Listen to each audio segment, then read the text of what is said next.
Hi viewers, welcome to our channel. నిన్న నాని గారి hit 3 cinema release అవ్వడం, బ్లాక్ బస్టర్ టాక్ రావడం మనం చూస్తూ ఉన్నాం. దాదాపు 3 రోజుల వరకు కూడా థియేటర్లు బుకింగ్స్ ఫుల్ అయిపోయాయని చెప్పేసి కూడా దిల్ రాజు గారు చెప్పడం చూస్తున్నాం. మరి మొదటి రోజు కలెక్షన్స్ రిపోర్ట్ ఏ విధంగా ఉంది, మరి సినిమా 100 కోట్ల మార్క్ ఏదన్నా రీచ్ అయ్యే ఛాన్సెస్ ఉన్నాయా లేదా? సో ఈ సినిమా గురించి మాట్లాడడానికి ప్రజెంట్ మనతో పాటు సీనియర్ జర్నలిస్ట్ నారాయణ రాజు గారు ఉన్నారు. వారితో ఒకసారి మాట్లాడి ఈ సినిమాకి సంబంధించిన విషయాలు తెలుసుకునే ప్రయత్నం చేద్దాం. సార్ నమస్కారం. సార్ నమస్తే సార్. హిట్ 3 నిన్న మంచి పాజిటివ్ టాక్ తో రన్ అవ్వడం చూస్తున్నాం. ఆల్రెడీ బుకింగ్స్ కూడా 3 days వరకు ఫుల్ అయిపోయాయని కూడా చెప్తున్నారు. మరి మొదటి రోజు కలెక్షన్ రిపోర్ట్ ఏ విధంగా ఉంది సార్ ఈ సినిమాకి సంబంధించి?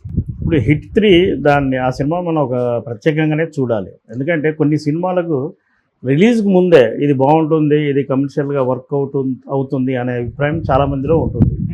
అలా ఉన్న అభిప్రాయం థియేటర్లోకి వచ్చాక ఒక్కోసారి మారుతుంటుంది. కానీ హిట్ 3 విషయంలో 100% ప్రూవ్ అయింది. హిట్ 3 అంటే హిట్ సిరీస్లో ఇది 3వ సినిమా. సహజంగా మనం అన్ని సీక్వెల్లో 1, 2 చూసాం. తెలుగులో ఇది 3వ సీక్వెల్, అంటే 3వది వచ్చింది. ఇది ఒక భవిష్యత్తులో మిగతా సినిమాలు పార్ట్ 3 తీయడానికి కూడా ఈ సినిమా ఒక ఇన్స్పిరేషన్ కలిగించవచ్చు.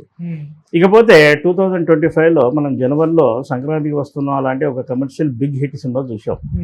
చాలా సుమారు 300 కోట్లు కలెక్ట్ చేసిందని చెప్పారు. ఆ తర్వాత చిన్న సినిమాల్లో కోర్టు దానికి ప్రొడ్యూసర్ నాని, ఆ సినిమా కూడా మంచి రెవెన్యూ తెచ్చింది. ఈ హిట్ 3 ముందు వరకు చాలా సినిమాలు అంటే వారంలో 7, 8 సినిమాలు చొప్పున రిలీజ్ అయినా అవేమి థియేటర్లో అట్రాక్ట్ చేయలేకపోయాయి, థియేటర్ పుల్లింగ్ ఇవ్వలేకపోయాయి. ఈ పరిస్థితిలో పరిశ్రమలో కూడా కొంత స్తబ్దత నెలకొంది. ఎందుకంటే సహజంగా సమ్మర్ను సినిమాలకు అనుకూలమైన సీజన్గా పేర్కొంటారు. గతంలో పెద్ద పెద్ద సినిమాలన్నీ సమ్మర్లోనే మార్చి, ఏప్రిల్, మే, జూన్ ఇలా ఈ మంత్స్ను ఉపయోగించుకునేవాళ్ళు. ఆ తర్వాత కొన్ని కారణాల వల్ల పెద్ద సినిమాల నిర్మాణం చాలా ఎక్కువ రోజులు పట్టడం వల్ల అసలు రిలీజ్ డేట్లు గందరగోళం ఏర్పడి ఒక్కోసారి సమ్మర్ కూడా మిస్ అవుతుంది. ఈ పరిస్థితిలో వచ్చిన హిట్ 3 థియేటర్ పుల్లింగ్ అంటే అద్భుతమైన ఓపెనింగ్ తెచ్చింది. ఈ విషయం నాని చెప్పడమే కాదు, ఎగ్జిబ్యూటర్లు చెప్తున్నారు, డిస్ట్రిబ్యూటర్లు కూడా చెప్తున్నారు. ఈ డిస్ట్రిబ్యూటర్లో పెద్ద తలకాయ దిల్ రాజు కూడా ఆ సినిమా సక్సెస్ ఈవెంట్లో పాల్గొంటూ ఈ సినిమా గురించి చాలా మాట్లాడాడు. ఆయన వాస్తవాలే మాట్లాడాడు. థియేటర్ల మనుగడ ఎలా అనే సమస్య ప్రశ్నార్థకం ఎదురైన సందర్భంలో హిట్ 3 వచ్చింది. ఈ సినిమా రిలీజ్కి ముందే బుక్ మై షోలో టికెట్స్ బుక్ కావడం సహజంగా స్టార్ హీరోలకు అవుతాయి. అలా ఈ నాని సినిమాకు కూడా అలాంటి ఆసక్తి కలిగి థియేటర్లో టికెట్స్ అన్నీ ఫుల్ కావడం కూడా ఒక మంచి సూచనగా ఆయన పేర్కొంటూ హిట్ 3 సక్సెస్ అది రన్ ఎంత వస్తుందో మనం ఇప్పుడే చెప్పలేం. కానీ అఫీషియల్గా వాళ్ళు ప్రకటించిన ప్రకారం 43 కోట్ల గ్రాస్ వసూలు చేసింది. ఇది చాలా పెద్ద అంకె. అంటే ఒక పెద్ద టాప్ ఎన్టీఆర్, మహేష్ బాబు ఈ రేంజ్లో మనం పోల్చొచ్చో లేదో కానీ ఆ రేంజ్ రెవెన్యూ ఇది మొదటి రోజు తెచ్చింది. ఆ తర్వాత కూడా మీరు అన్నట్టు అది 100 కోట్లు చేస్తుందా, 100 కోట్లు దాటుతుందా అన్నది కూడా మనం ఇప్పుడే చెప్పలేము. కానీ ఆ అవకాశాలు మాత్రం ఈ సినిమాకు ఉన్నాయని మనం చెప్పవచ్చు. ఓకే సరే, ఇక దిల్ రాజు గారు కూడా మాట్లాడుతూ ఈ సినిమాకి ముందు సింగిల్ స్క్రీన్ల పరిస్థితి గురించి ఆయన మాట్లాడడం జరిగింది. అంటే ప్రేక్షకులు రాక మూసుకునే పరిస్థితి ఏర్పడింది సింగిల్ స్క్రీన్స్ కి. ఈ సినిమా వచ్చేసి అందరినీ కూడా ఒక ఊపులోకి తీసుకొచ్చిందని చెప్పారు. అసలు ఎందుకు సింగిల్ స్క్రీన్స్ మూసుకునే పరిస్థితి వస్తుంది, ఎందుకు ప్రేక్షకులు థియేటర్కి రావడం లేదు, ఎటువంటి పరిస్థితులు ఉన్నాయి సార్? అసలు ఇప్పుడు సింగిల్ స్క్రీన్ థియేటర్లు మూతపడుతున్నాయనేది ఇదేమి కొత్తగా మనం వింటున్న మాట కాదు. గత 20-30 ఏళ్ళుగా వింటున్న మాటే. చాలా చోట్ల సింగిల్ స్క్రీన్లు ఫంక్షన్ హాల్గా కానీ షాపింగ్ కాంప్లెక్స్గా కానీ మారాయి. ఇక రన్నింగ్ థియేటర్ల విషయానికి వస్తే సింగిల్ స్క్రీన్లు ఫీడింగ్ లేకపోవడం వల్లే వాళ్ళకి సమస్య. మరి ఇండస్ట్రీ దిల్ రాజు గారు చెప్పారు, అంటే ఆయన ఇండస్ట్రీ పెద్ద తలకాయలే, ఆయన పెద్ద తలకాయ. సంవత్సరానికి 25-30 స్టార్ హీరోలు నటించిన సినిమాలు మనకు ప్రేక్షకుల ముందుకు వస్తున్నాయి. వాటి వ్యయం 100 కోట్లు అవుతుంది. మరి ఇండస్ట్రీ పెద్దలు దీన్ని రిలీజ్ ఎందుకు ప్లాన్ చేయట్లేదు? థియేటర్లకు పెద్ద హీరోల సినిమా ఉంటే ఫీడింగ్ ఉంటుంది అన్న విషయం అందరికీ తెలిసే. మరి ఇన్ని సినిమాల నిర్మాణం ఉన్నప్పుడు సంవత్సరంలో నెలకొక పెద్ద సినిమా వేసుకున్నా 12 సినిమాలు ఈజీగా రిలీజ్ చేయొచ్చు. అంటే యావరేజ్గా మనం సంవత్సరానికి పెద్ద హీరోల సినిమాలు 20 పైన ఉంటాయి. అంటే నెలకు 2 సినిమాలు కూడా రిలీజ్ చేసే ప్లాన్ చేయొచ్చు. ఆ ప్లాన్ ఇండస్ట్రీ పెద్దలు అనుకునే వాళ్ళు చేయాలి. చేస్తే అప్పుడు థియేటర్లో సింగిల్ స్క్రీన్ థియేటర్లో సినిమాలు ఉంటాయి, స్టార్ హీరోల సినిమాలు కాబట్టి ఫీడింగ్ కూడా ఉంటుంది. మీరు అలా చేయకుండా థియేటర్కు జనాలు రావట్లేదు అంటే ఒక మోస్తారు లేదా అప్కమింగ్ హీరో సినిమాలకు ఆ సినిమా రిలీజ్ అయ్యి టాక్ బాగుంటే తప్ప ఆడియన్స్ రారు అనే విషయం మీకు తెలుసు. ఓకే, మరి థియేటర్ ఫీడింగ్ కావాలంటే పెద్ద సినిమాలు కావాలి. పెద్ద సినిమాల్లో ఒక క్రమశిక్షణగా ప్రేక్షకులకు వచ్చే విధంగా ప్లాన్ చేయాల్సిన బాధ్యత ఇండస్ట్రీ పెద్దలదే. ఈ విషయంలో దిల్ రాజు ఆయనకాయనే ఒక లీడ్ తీసుకొని ఒక క్రమశిక్షణగా సినిమాలన్నీ రిలీజ్కు ప్లాన్ చేయగలిగితే ఈ సమస్య నుంచి సింగిల్ థియేటర్ల సమస్య నుంచి కొంత బయటపడే అవకాశాలు కనపడుతుంది. ఓకే సార్, కానీ పెద్ద హీరోల సినిమాల విషయానికి వచ్చేసరికి మీరు అన్నట్టు అంటే మంత్లీ ఒకటి ప్లాన్ చేయాలనుకుంటున్నారు కానీ అది కుదరడం లేదు. ఆల్రెడీ సంక్రాంతికే సార్ రాజసాబ్ సంక్రాంతి అంటున్నారు, సమ్మర్లోనే రాజసాబ్ పోస్ట్ పోన్ అయింది, హరిహర వీరమల్లు, విశ్వంబర ఇలా అన్ని సినిమాలు కూడా పోస్ట్ పోన్ అయ్యి ఇప్పుడు రిలీజ్ డేట్లు కూడా వాటి అనౌన్స్ చేయలేదు. సో ఈ సమ్మర్ అంతా కూడా చిన్న సినిమాలతో ఈ నానిగారి సినిమాలతో ఇలా అయిపోవడం చూస్తున్నాం. ఎందుకు ఈ విధంగా పెద్ద హీరోల సినిమాలన్నీ కూడా పోస్ట్ పోన్ అవుతూ వస్తున్నాయి? మరి ఇది ఎంత ప్రభావం చూపిస్తుంది అంటారు సార్? ఇప్పుడు గతంలో ఎన్టీఆర్ సినిమా కావచ్చు, చిరంజీవి సినిమా లాంటి స్టార్ హీరోల సినిమాలు కూడా ఒక సినిమాకి 60 రోజులు డేట్స్ ఇస్తే సినిమా పూర్తయ్యేది. 4 నెలల్లో అంటే సినిమా మొదలుపెట్టినాక 4th monthలో ఫస్ట్ కాపీ వచ్చి రిలీజ్కి వచ్చేది సినిమా.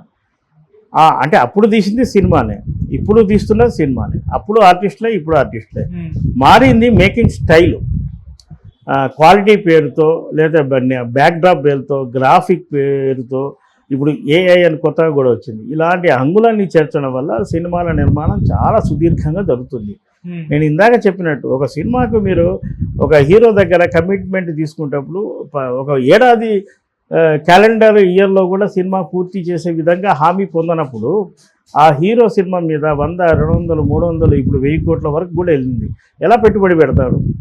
దీని వెనక ఎంతమంది ఆధారపడి ఉన్నారు? హీరోకు సినిమా ఒకటే కావచ్చు, కానీ దీని వెనక ఒక 1000 కోట్ల పెట్టుబడి ఉంటే ఆ సినిమాకు ఉండే కార్మికులు ఎంతమంది, వాటి మీద ఈ ఇతర విధాలుగా ఫైనాన్స్ చేసే వాళ్ళు ఎంతమంది, థియేటర్లు ఆ సినిమా థియేటర్కి రావాలి, థియేటర్లకు వస్తే అక్కడ ఫీడింగ్ ఏంటి, ఇవన్నీ ఆలోచించాలి. ఎలాంటి డిసిప్లైన్ లేని ఇండస్ట్రీ అంటే సినిమానే మనం చెప్పుకోవచ్చు. ఒక రిలీజ్ డేట్ వేస్తారు అంటే పూర్వం ఒక విడుదల తేదీ వేసి ఆ తేదీలో చేయకుంటే దాన్ని అవమానకరంగా ఫీల్ అయ్యేవాళ్ళు. ఇప్పుడు అలా లేదు, వాళ్ళే లీకేజీలు ఇస్తున్నారు. పలానా తేదీ అని వాళ్ళే అంటారు, పలానా తేదీ రాకపోవచ్చు అని కూడా వాళ్ళే అంటారు. ఇలా ఒక డిసిప్లిన్ లేకుండా వాళ్ళే నిర్మాణాలు చేస్తుండడం వల్ల ఈ సమస్య వచ్చింది. మీరు చెప్పిన సినిమాలు పవన్ కళ్యాణ్ సినిమా కావచ్చు, ప్రభాస్ సినిమా కావచ్చు, లేదా మరో హీరో సినిమా కావచ్చు, ఎక్కువ సినిమాలు కమిట్ అవుతున్నారు, సకాలంలో పూర్తి చేయలేకపోతున్నారు. పవన్ కళ్యాణ్ కంటే ఆయన ఎమ్మెల్యేగా లేదా డిప్యూటీ సీఎంగా ఆయనకు అదనపు బాధ్యతలు ఉండడం వల్ల అతను పూర్తి చేయడానికి కొంత ఇబ్బంది ఉండొచ్చు. ప్రభాస్ లాంటి స్టార్ హీరో మరి ఒక క్రమశిక్షణగా తన సినిమాను పూర్తి చేయాల్సిన బాధ్యత ఆయన మీద ఉంది. మరి ఏ కారణం చేత ఆయన కొత్త సినిమాలు కమిట్ అవుతున్నాడు కానీ ఉన్న సినిమాలను పూర్తి చేయడంలో మాత్రం విఫలమవుతున్నాడు. దీనికి వ్యక్తిగత కారణాలు ఉన్నాయా, మరే ఇతర కారణాలు ఉన్నాయా అన్నది వాళ్ళే చెప్పాలి. ఒక ఈ పవన్ కళ్యాణ్ ప్రభాస్ విషయం కాదు, చాలా సినిమాల విషయంలో సుదీర్ఘ నిర్మాణం జరుగుతూ 1 year, 2 year, 3 year, 4 year కూడా జరగడం ఇది మంచి పద్ధతి కాదు. దాని ప్రభావం ఇండస్ట్రీ మీద ప్రత్యక్షంగా ఉంటుంది, ఇండస్ట్రీ దెబ్బతింటుంది. ఈ థియేటర్ల వ్యవస్థకు మూలం లేదా థియేటర్ వ్యవస్థ నిలబడాలంటే స్టార్ హీరోల సినిమాలు అవసరం. అలాంటి సినిమాలు సకాలంలో రాకుంటే చాలామంది ఇబ్బంది ఎదుర్కొంటారు. నేను ఇందాక చెప్పినట్టు ఇదంతా పరిశ్రమ అంతా కూర్చొని దీన్ని సాల్వ్ చేసుకోవాలి. ఓకే సరే, ఇక్కడ నాని గారి హిస్టరీ విషయానికి వచ్చేసరికి అంటే ఈ సినిమాకి మొదటి రోజు 43 crores వాళ్ళు అనౌన్స్ చేయడం చూస్తున్నాం.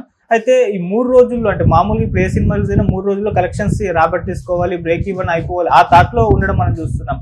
3 రోజుల తర్వాత ఆడియన్స్ వస్తారో రాదో అని చెప్పేసి మరి ఈ సినిమాకి సంబంధించి ఫ్యామిలీ ఆడియన్స్ ఉండరు, ఎందుకంటే అందులో మోస్ట్ వైలెన్స్ ఎక్కువ ఉంది, పిల్లలు కూడా ఉండరని చెప్తున్నారు. మరి ఈ ఎఫెక్ట్ ఏమన్నా కలెక్షన్స్ మీద పడే ఛాన్స్ ఉందా? ఈ 3 రోజుల్లో బ్రేక్ ఈవెన్ అయ్యి ఎక్స్ట్రా లాభాలు తెచ్చిపెట్టే ఛాన్సెస్ కనిపిస్తున్నాయి సార్? ఇప్పుడు సినిమాలన్నీ ఇప్పుడు క్రైమ్ కథలు చుట్టే తిరుగుతున్నాయి. ఓటీటీ ప్లాట్ఫామ్లో మీ వెబ్ సిరీస్ అన్నీ నేరాలు ఘోరాలే కదా, ఇన్వెస్టిగేషనే కదా, శవాలు మాయమవడమే, వాటి పట్ల యూత్ అట్రాక్ట్ అవుతుంది. ఆ విధంగానే అలాంటి ఇన్వెస్టిగేషన్ తరహా కథలతోనే సినిమాల్లో ఒక వర్గం అంటే ఒక మిడిల్ క్లాస్ రేంజ్ హీరోలందరూ ఆ తరహా సినిమాలు చేస్తున్నారు. కోర్టు సినిమా మనకు ఎంత సక్సెస్ అయిందో తెలుసు. మరి కోర్టు ఒక చిన్న డ్రామా, అది కోర్టు డ్రామాను ఆడియన్స్ ఎంజాయ్ చేస్తారా అనేది అసలు ఎవరికైనా డౌట్, కానీ ఆ సినిమాకు పట్టం కట్టారు కదా. ఆ విధంగానే ఈ నాని 3 హిట్ 3 అంతకుముందు హిట్ 2 కూడా ఆడాయి కదా, అది కూడా క్రైమ్ ఎలిమెంటే. అవును. అడవిశేషు చేసే సినిమాలు కూడా ఈ తరహా ఇన్వెస్టిగేషన్ కదా. అవును. ఇది జనరల్ పబ్లిక్ తెలియని కథలు ఇవి. ఓకే. ఒక క్రైమ్లో ఇన్వెస్టిగేషన్ ఎలా జరుగుతుంది, పోలీస్ వ్యవస్థ ఎలా పనిచేస్తుంది, విలన్ ఎలా వ్యవహరిస్తాడు, ఇవన్నీ కామన్ మ్యాన్కి తెలియవు. అందుకే క్రైమ్ కథలకు ఎప్పుడూ డిమాండ్ ఉంటుంది. మా చిన్నప్పుడు డిటెక్టివ్ కథలనే బుక్స్ వచ్చేది. మధుబాబు కానీ, గిరిజా శ్రీ భగవాన్ ఇలాంటి రాసే వాళ్ళు ఇంత చిన్న పుస్తకాలు ఉండేవి. అవి స్కూలు పుస్తకాల కంటే వాటినే ఎక్కువ చదివేవాళ్ళు.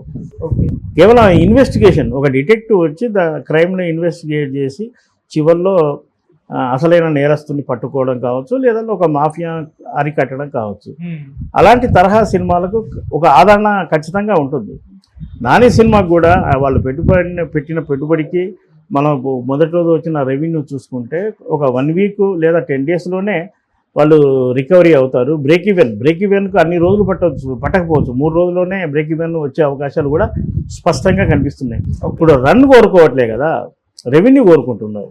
ఉదాహరణ మీకు చెప్తాను, సంక్రాంతికి వస్తున్న సినిమా 300 కోట్ల పైచిలకు గ్రాస్ వసూలు చేసింది. ఆ సినిమా 100 డేస్ రన్ ఒకే సెంటర్లో వచ్చింది. మరి ఆ సినిమా ఏ రేంజ్ హిట్ అయింది మనకు తెలుసు కదా. అంటే ఓపెనింగ్లోనే ఆడియన్స్, అన్ని ప్రాంతాల ఆడియన్స్ దాన్ని చూస్తున్నారు. ఇక నీకు మిగిలిన ఆడియన్సే ఉండట్లేదు, నీకు మళ్ళీ రిపీట్ రావాల్సిందే. కాబట్టి ఎన్ని రోజులు ఆడింది అనేది ముఖ్యం కాదు, రెవెన్యూ ఏ మేరకు వస్తుంది అనేది ముఖ్యం. Okay sir. అలా సరే, ఫైనల్ గా నాని గారి సినిమాల గురించి మాట్లాడుకోవాల్సి వస్తే, ఆయన ఇంతకు ముందు పక్కింటి అబ్బాయి అన్నట్టుగా ఆ పాత్రలు ఉండేవి. ఆయన లవర్ బాయ్ అన్నట్టుగా ఎక్కువ ప్రేమ కథలు, పక్కింటి అబ్బాయి ఆ పాత్ర చేశారు. ఈ టైంలో చూసుకుంటే దసరా కానివ్వండి, లేకుంటే ఇప్పుడు వచ్చే ప్యారడైజ్ కానివ్వండి, హిస్టరీలో మోస్ట్ వైలెంట్ పర్సన్ గా కూడా కనిపించారు. సో ఎందుకు ఈ జోనర్కి వచ్చేసారు ఆయన? దీన్ని ఏ విధంగా చూడొచ్చు అంటే? ఇప్పుడు ఇండస్ట్రీలో పూర్వం క్లాస్ హీరోలు, మాస్ హీరోలు అని ఒక విభజన రేఖ ఎప్పుడూ ఉంటుంది. మాస్ హీరోకి వచ్చే ఓపెనింగ్ కానీ, రెవెన్యూ కానీ ఆ సినిమాల మీద పెట్టే పెట్టుబడితో పోలిస్తే క్లాస్ హీరో సినిమాలకు తక్కువగా ఉంటుంది. పైగా వాళ్ళకు లాంగ్విటీ కూడా తక్కువ. తెలుగు ఇండస్ట్రీలో కావచ్చు, తమిళ్లో కావచ్చు, ఈ క్లాస్ ముద్ర ఉన్న హీరోలు చాలామంది ఒక 10 years కూడా కెరీర్ కొనసాగించలేక వెనక్కి పోవాల్సిన పరిస్థితి వచ్చింది. ఈ నేపథ్యంలో నాని ఎస్టాబ్లిష్ కావడానికి ఆ లవ్ స్టోరీస్ లేదా ఒక వైవిధ్యమైన కథల్ని ఎంపిక చేసుకున్నాక తనకు ఒక ఐడెంటిటీ వచ్చాక ఇక అక్కడి నుంచి ముందుకు వెళ్ళాలంటే ఇంకో రోడ్ చూసుకోవాలి. అదే హైవే లాగానే ఉండాలి. అది దానికోసం ఆయన జెర్సీ నుంచి ఒక ప్రయత్నం, దసరా నుంచి ఒక ప్రయత్నం, ఆ తర్వాత ఈ ప్రయత్నాలు చేస్తూ ఇంకో విషయం ఏంటంటే తనకు నచ్చిన కథలు, అంటే తను చేయలేకపోయిన